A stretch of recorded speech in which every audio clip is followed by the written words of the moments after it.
Welcome, everybody. I want to start off today, again, answering some of the questions that many of you have getting via the email and a myriad of other different ways people get in contact with me. Volatility in the markets. And, people questions going, Chris, is it me or is the market's a lot more volatile than they used to be?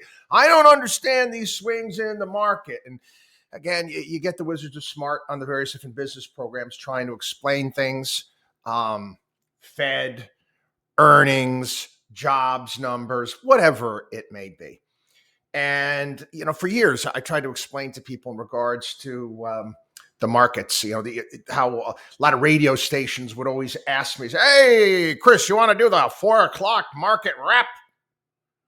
Anybody remembers? I remember that when I was a kid. You'd watch back when they had 30-minute local news and then 30-minute national news there with Walter Cronkite or whoever it may be. But they give what the markets did for the Dow Jones Industrial Average. And I was like, what does that mean?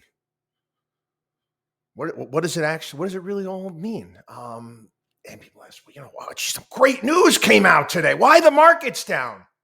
Gee, I don't know, because there was more selling than buying.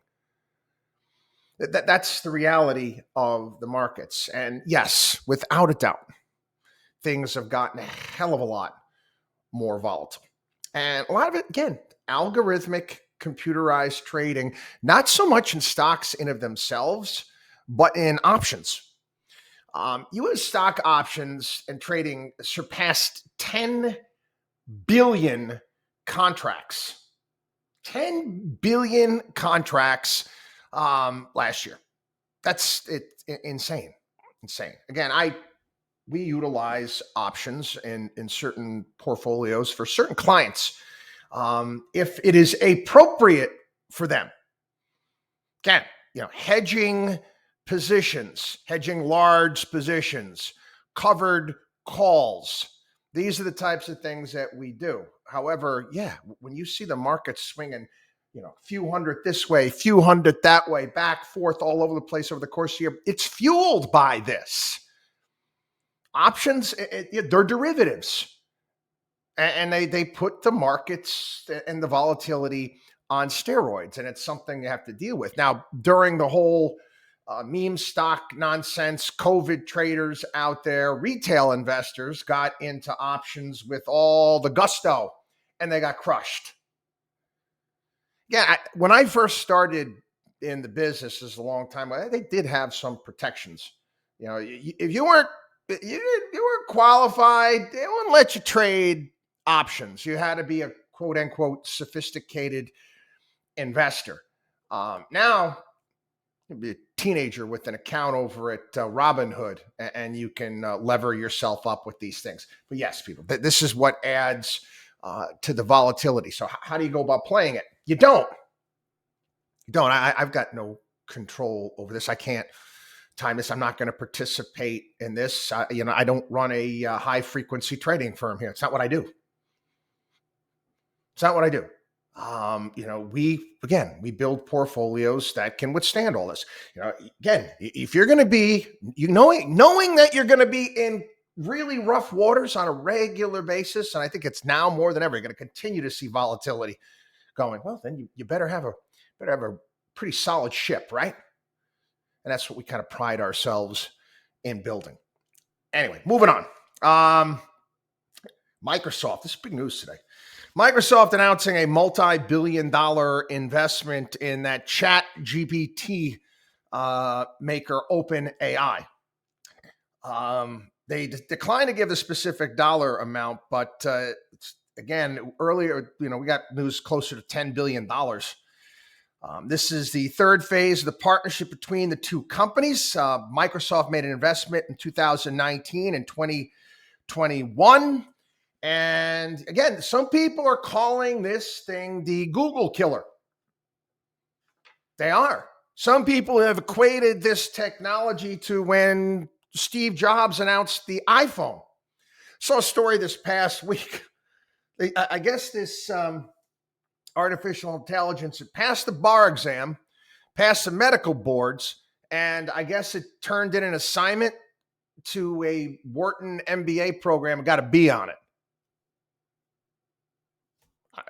Again, we'll see. But does it creep me out a little bit? Yeah. Does it creep you out a little bit? Probably should. Spotify cutting 6% of its workforce. Again, tech layoffs continue. Most of their workforce, it is a Swedish company, but most of the workforce is here in the United States. This has to do with advertising revenue and the fact that all of the myriad of different platforms out there have yet to figure it out. For a while, you had every business out there pouring money into digital advertisements, got to get involved in this. Companies go FOMO too. They do. It's like if everybody is doing it, if every company out there is advertising or spending the money in a certain way, the CEO looks at it as like, well, what do I have to lose? I can say that everybody else is doing it. So they all did it. And money flowed into all of these platforms. And, the whole time I'm saying to myself, there's going to be a reckoning where these companies are going to say to themselves, gee, what kind of bang for our buck are we getting here at this point in time? And now they're looking at it, and you're starting to see companies pull back in this type of advertising. Again, I've had this conversation before with people, and again, I'm still trying to get my arms around it. In the world that we live in, with all of this streaming and platforms, and you don't have to pay you pay a streaming service and you're not paying for ads you're getting out of all of that. How do certain companies, how are they going to go about reaching their desired clientele if their desired clientele is basically walled themselves away from advertising? If you think about it, right? You get you're watching regular TV, like when people used to network TV. Around Christmas time, you'd get the Mercedes advertisements where everybody gets a Mercedes for Christmas or BMW, and obviously they were targeting a certain audience and what they were watching. You'll still see that. I think sports is probably going to be the medium for many of those types of companies. What other outlet are they going to have? I'm spoiled. I can't watch programs with ads anymore outside of Yellowstone, of course, which again, I haven't figured out how to get that ad free, but who watches it? Who wants to be bothered? And how are you going to reach these people? I remember speaking with people involved in high-end hotels and marketing. This is years ago. I was talking about Facebook, and it was Ritz-Carlton people, and they went and they did a foray into Facebook marketing, and they realized it didn't work. They realized that it just didn't work, and rather what they changed in their social media presence online, they morphed towards almost making it more about the customer experience and trying to make the experience better and getting information from people and how they can make their hotels better, which is smart. Again, you think about all of these companies that used to advertise on certain target what type of program we watch, whatever it may be, and where are they going to go now? I don't know. Anyway, looks like the Fed is getting what it wants here.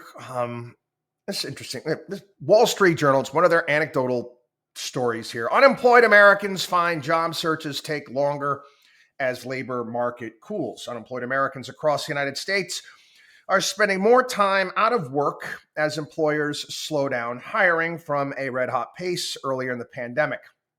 In December, 826,000 unemployed workers had been out of a job for about 3.5 to 6 months. That's up from 526,000 in April of last year. It's according to the Labor Department. The number of people, this is early this month, seeking ongoing unemployment benefits, known as continuing claims, was 26% above half-century lows reached last spring. And they interview some people here, and I got this guy here who was a project manager, and he's having a difficult time finding it. But the interesting thing is many of the people that they interview in this column are human resources people. Oh, man. Mama, don't want your babies to grow up to work in human resources. Yeah, okay, we can redo that song. It was Cowboys, right? Yeah. Why? The whole woke thing is going to peter out at some point in time. Some point in time. Like human resources. I mean, let me be honest, all you people in human resources for the most, not all, but I'm saying most. Did you know what the higher ups think of what you do, actually? I really think they have any, honestly, any real respect for that department? Oh, yeah, someone's upset and someone needs a break. Oh, come on already.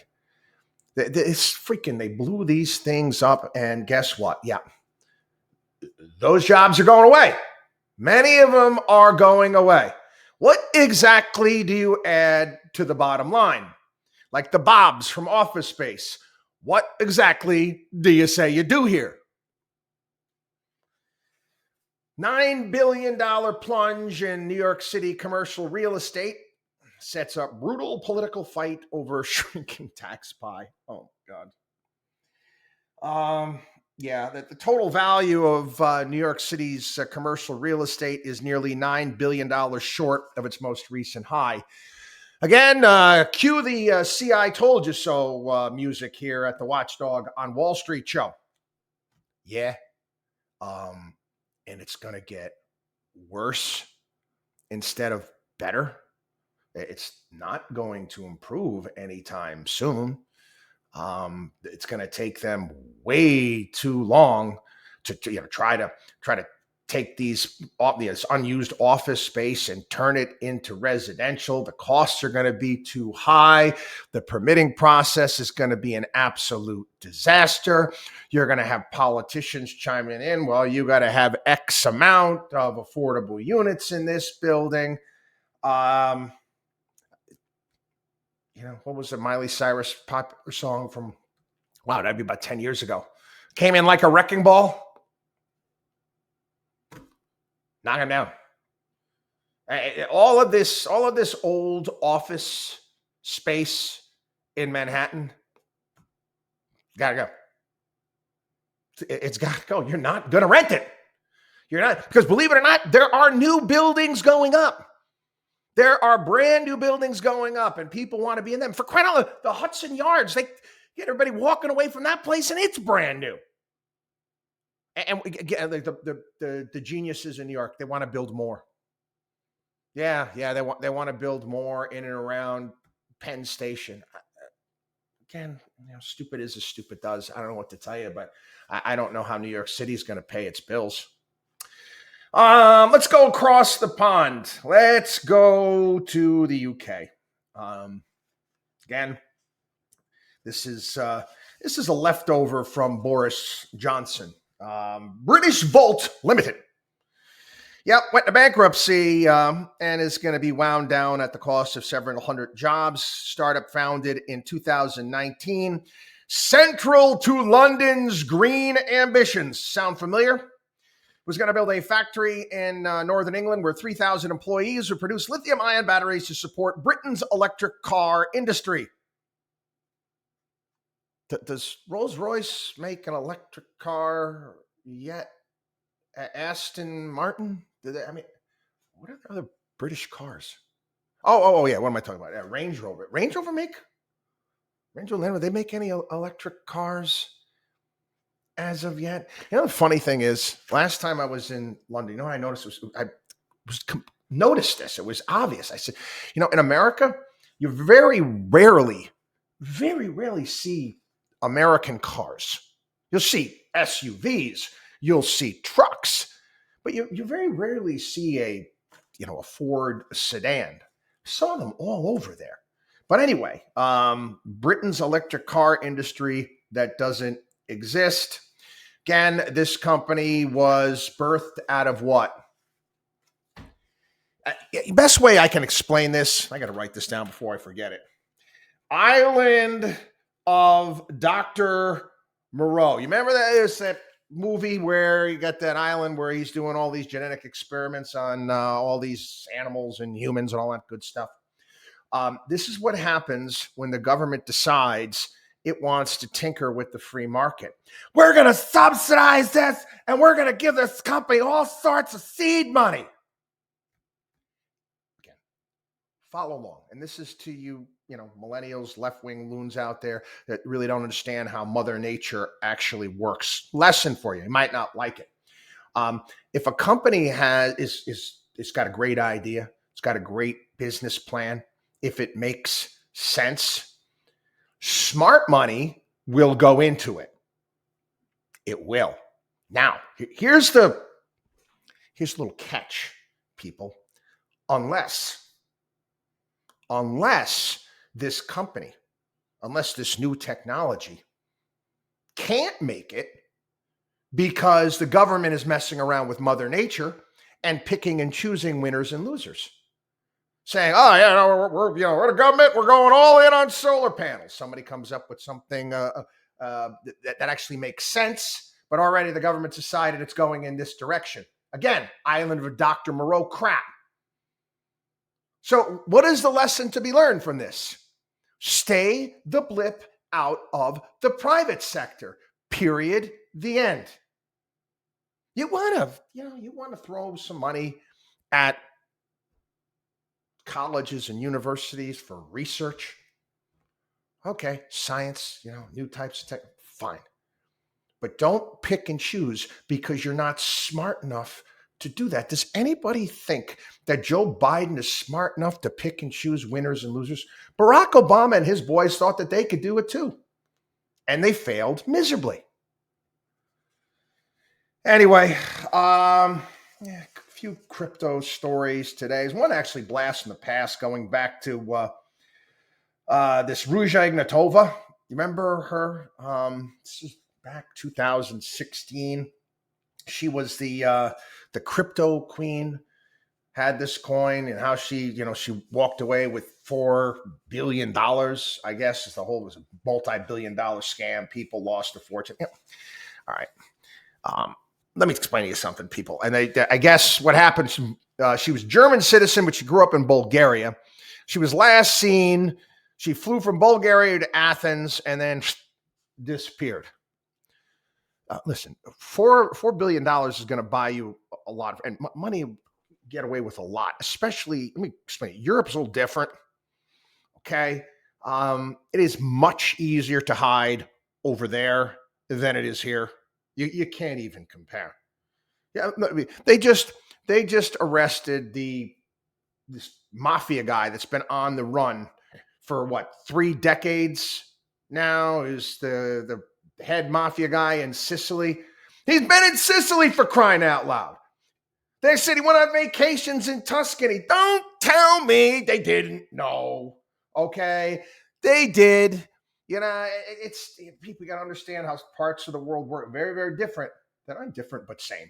Yeah, Eastern Europe, a lot of those places, you're going to take off. You think you're going to get found in Bulgaria? You think you're going to get found in Albania, the Baltics? No, especially with that type of loot. Not going to happen.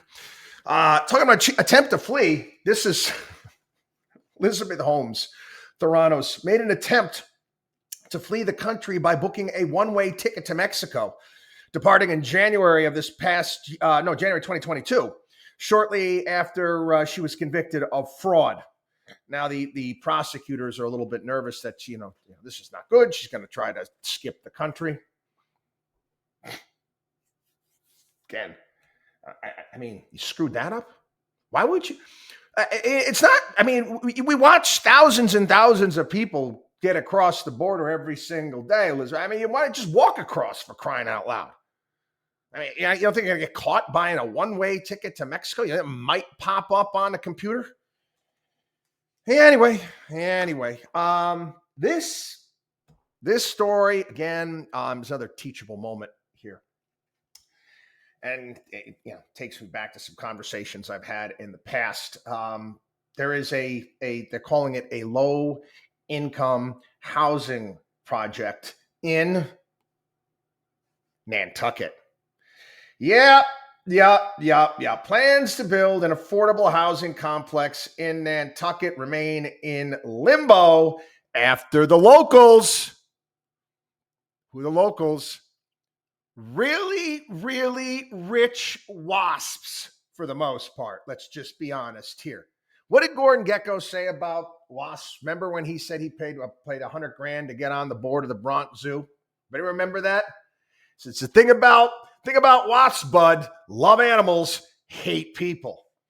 Anyway, this 156 homes, 13.5 acre site, 70% designated for people who live on the island year round. Now, let's put this into perspective. Okay, 5,000 square foot home recently went on Nantucket for $33 million. So again, I actually went and took a look at these homes that this developer's trying to build here, what he wants to do. This low income, they're beautiful.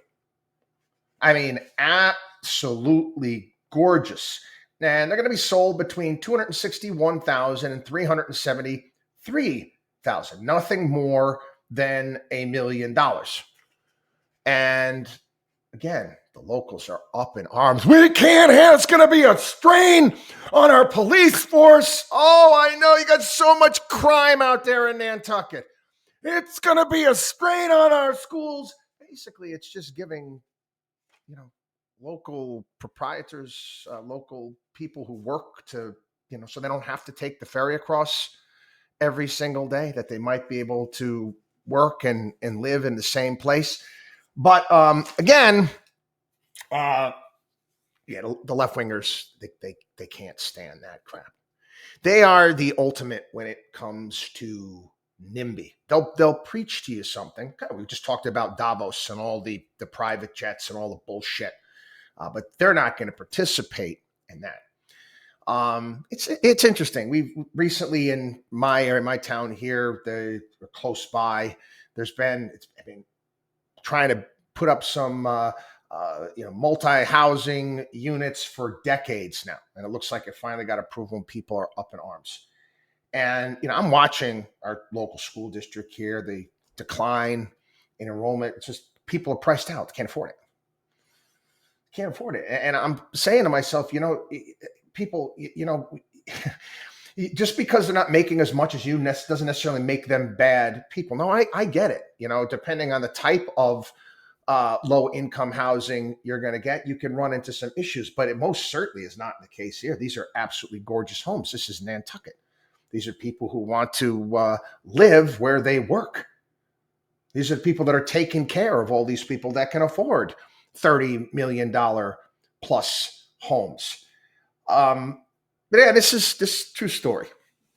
Yeah, I know I've told this before here on the program. It was again, I'm trying to remember the year. It's had to be 2007, maybe 2007. And new client of ours at Markowski Investments. This guy was a top lawyer, made a fortune, class action lawsuits, asbestos. Big bucks. Okay. Very nice guy. I'm out, talk with him, having dinner. And he was a huge supporter of left-wing causes, democratic causes, big contributor to Barack Obama. And why I liked him is because we could give it to each other, back and forth and have fun. Again, without calling each other names, having a little bit of a good time and having a debate. And his premise, and I kind of learned the way the left-wing elites think.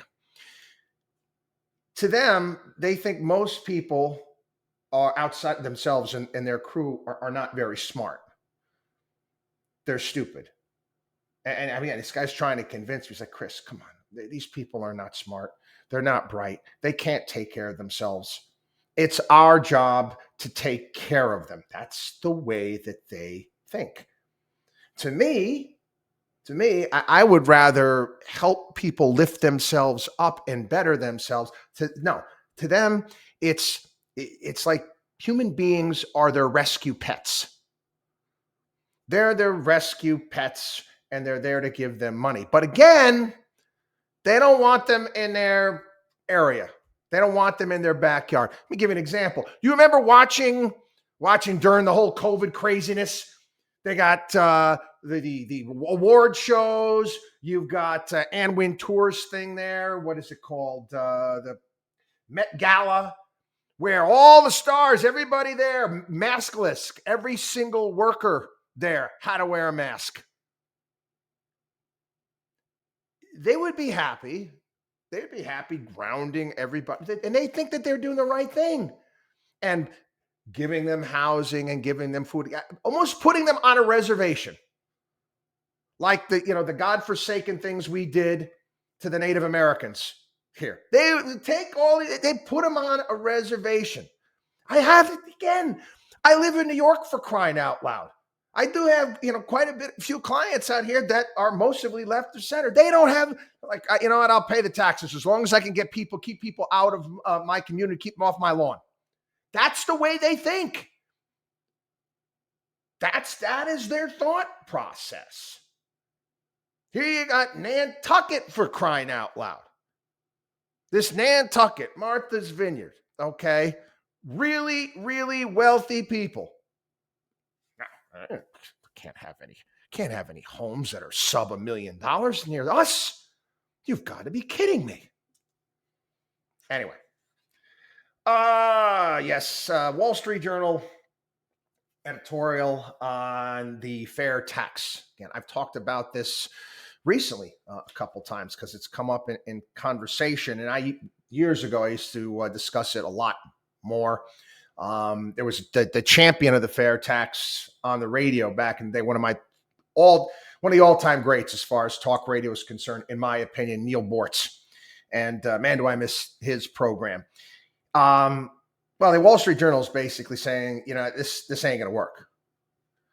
This ain't going to work. And as much as I like the fair tax and I wish we went in that direction, they have a good point. People, unfortunately, they don't like to look into things. They don't. And what the fair tax will do is it's going to raise the price of everything that you buy. Everything that you buy by a significant amount. It's like a 25 to 30%. Again, you gotta read into the intricacies and how it works, but you've got no more withholding. Nothing. There's no more federal tax. There's no more FICA tax. You keep your money and there's no more April 15th. And you pay at the point of sale. Again, can't encourage people maybe to save some more money, not spend so much. Again, I'm all for, you have to look into it. You really do. Again, it takes all the power away from Washington, D.C. That's why it's never going to happen. It takes all the power away, their ability to wield the tax code as an instrument to, in essence, help themselves out. Give handouts, cutouts, giveaways to various different favored constituents or people that donate to them. That's how it works. It would take that power away from Washington, D.C., and they're not going to give a bureaucracy, give politicians, they're going to want to give up power. Not going to happen. But anyway, moving on. This riots in Atlanta. Yeah, you ever notice that they're not calling it an insurrection? Yes, it's not an insurrection because it's Antifa. And again, you've got pundits on CNN, almost remember when they on CNN during it was the riots and was it Ferguson? I can't remember where was. Oh no, that was not in Kenosha Wisconsin, where they were saying they were fiery but peaceful protests. You had actual CNN reporters in front of buildings being burned down and absolute anarchy, and them saying, "Oh, yeah, it's fiery, but it's mostly peaceful." Same type of crap this weekend. These kids living in the woods killed a cop. They killed a cop. You know what's interesting too? They're not from Georgia. They're from out of state. I would love, and they never do this. I would love this. I would love for one, maybe, I don't know, get Fox off their ass and maybe get out and do something like this, or maybe Newsmax, or why don't you, see who these kids are? Why don't you go find out who their parents are? Where the hell did these kids come from? They have no job. They're living in the woods. They've got explosives. They want to attack police officers. Inquiring minds want to know. Remember, that was the old National Enquirer. I want to know that. I want to know where the hell these kids come from. I'm going to go off on a little bit of a side rant right now. I'm done. I'm done with JetBlue. Again, this past weekend, fly out on Saturday, come back on Sunday. I don't know what it is. Every single time I'm on a JetBlue flight, it gets delayed. It's almost like clockwork. I was waiting for the email. Show up to the airport on time because we're trying to fix the problem, which is BS. They never fix the problem, so you end up sitting at the airport for hours. But your flight is now leaving 2 hours late. Whatever. Such is life. There's worse things out there. Okay. I don't know what it is. Anybody notice this? And it's again, I can kind of tell by the age. That the whole millennial crowd there. Dude, where are your manners? Who in the world? The flight lands, okay? The flight lands, and you deplane row by row by row. What is it with some of you brat kids up there? Grab your bags, run through the front, almost knocking over senior citizens, for crying out loud. Sit your ass down and wait your turn. And I got an idea. Why don't you help out some of the senior citizens get their bags down? It's amazing the sheer volume of a-holes that we have in this country. And if you do that, you're an a-hole. It's not like everybody needed a rush to get off the plane. If somebody said, "Excuse me, I got a plane I got to catch because we were delayed." No. That wasn't happening. It's pathetic. But anyway, moving on. Carbon credits, biggest scam since indulgences. I wrote a column about this, except it wasn't carbon credits. I was talking about Wall Street firms. You know what? I'm going to grab that and talk about it this weekend on the radio show. My thing was just how white collar crime, basically, you're a big firm, you pay a fine and you walk away scot-free. Nobody does any jail time. Nobody's in trouble. So medieval practice of indulgences was the Catholic Church says, listen, we can make money here. We can just charge people to forgive all of their sins. Anyway, again, talking about this in terms of carbon credits now being the biggest scam since indulgences. It is. It is a scam. It's a racket. It's a mafioso shaking you down, saying we want to charge you for air. That's what it is. I remember laughing my ass off when they were like, "Oh, no, this is back. This had to be back real early when the whole carbon credit thing really started getting going. Maybe 2004, 5. I can't remember. They were, look in the Oscar gift bag, you get a $15,000 carbon credit. Oh, I don't have to feel bad by taking a private jet." What a bunch of BS. Anyway, look at the time. There's a lot more I could do. I don't really feel like talking about classified documents. I don't. Maybe a little bit tomorrow. And, I was bouncing back and forth about all of the violence that took place this past weekend. And obviously, the big story out of California. And it's again, difficult to get your arms around. But it's not just there. Again, it's one of the hardest things about what I do. And this is why I kind of need my vacations to get away and just not read the news or anything, because all of the different pieces that I read here locally, again, I'm obviously exposed to a greater degree because I'm here in New York. The horrific acts of violence and crime that just took place this past weekend in New York City, it make your stomach turn. It makes your stomach turn. Podcasts that I try to listen to every single day. I sometimes I have to play catch up. I fall behind. Is you got the Bible in a Year by Father Mike Schmitz, and I really enjoy it. And right now, this is the second year I've done this. Didn't do it last year. Did it the year before. Where it's Old Testament stuff right now, and you talking about how broken the world is, and these stories from the Old Testament, and I'm saying to myself, nothing's changed. Nothing's changed. Anyway, again, I'm trying to get my arms around it. Maybe tomorrow here on the program, I'll be able to gather my thoughts and maybe give a little bit better perspective. But I'm shell-shocked by just the violence that I've read about this morning. It's very, very difficult to stomach. It really is. Anyway, God bless everybody. Have a great day. WatchDogOnWallStreet.com is our site. Take advantage of everything we have. Please sign up for our podcast. Again, watch the vlogs of our podcasts on YouTube. Again, personal CFO program, all sorts of great stuff. We're here to help everybody out. WatchDogOnWallStreet.com. Again, God bless.